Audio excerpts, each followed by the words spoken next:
meaning all bandits have fallen short of the glory of God, and nobody can be said to be clean. Every one of us is carrying a blame. That's number one. Number two, Honorable Chair, I don't want us to always reinvent the wheel.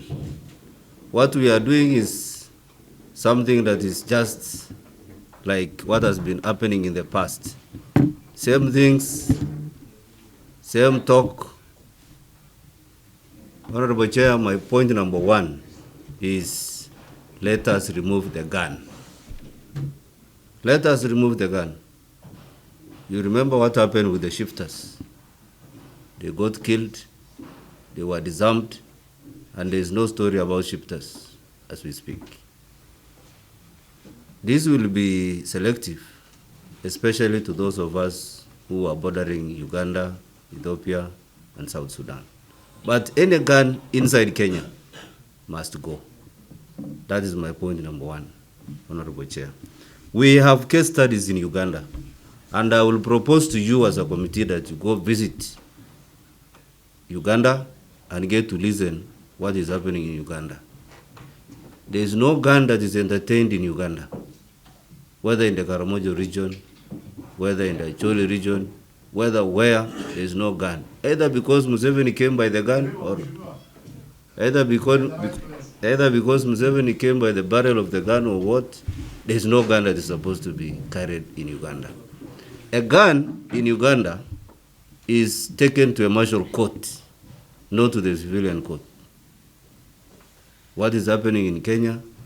We have illegal guns in Kenya, and bandits over, like those who visited my place, Turkana Central, just recently, like 1 day ago, and went with so many herds of goats, although they were recovered, thousands of them were carrying guns. And the government is still just somewhere, just telling us what is the information about what happened.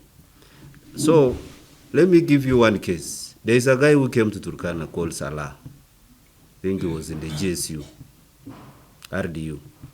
When Salah came there, people could not imagine that they can walk from a place called Kakongu to Kainuk by foot. Because when this guy came, he went for the bandits, for the raiders. When he heard that so and so, and he got intelligence and went for that person. Here, the chiefs are like living in fear. They cannot say there is a bandit in his village, because if he does that, he is visited in the evening and killed. But this information is with government.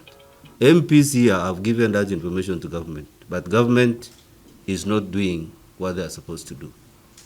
And chiefs are saying, we give information, nothing happens.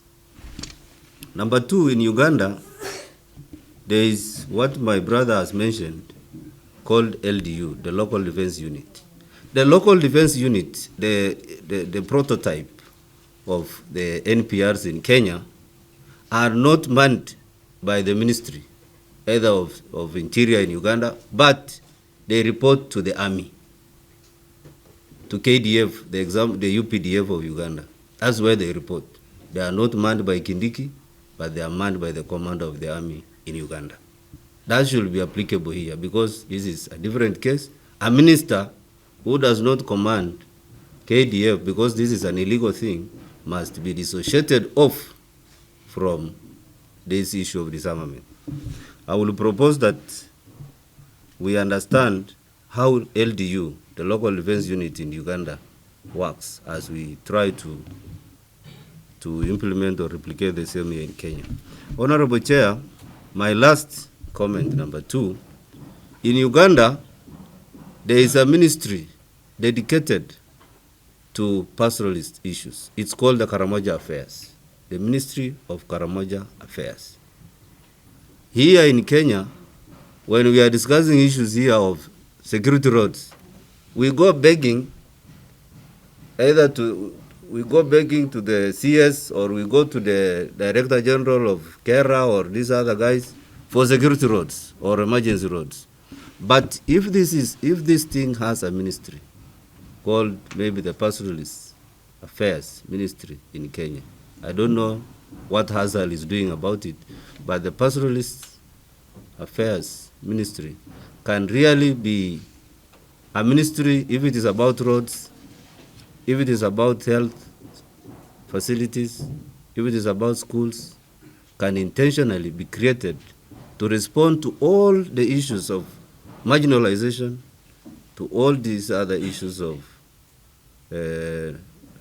budgeting that is not appropriately done in Kenya. Those are my two recommendations, Honorable Chair.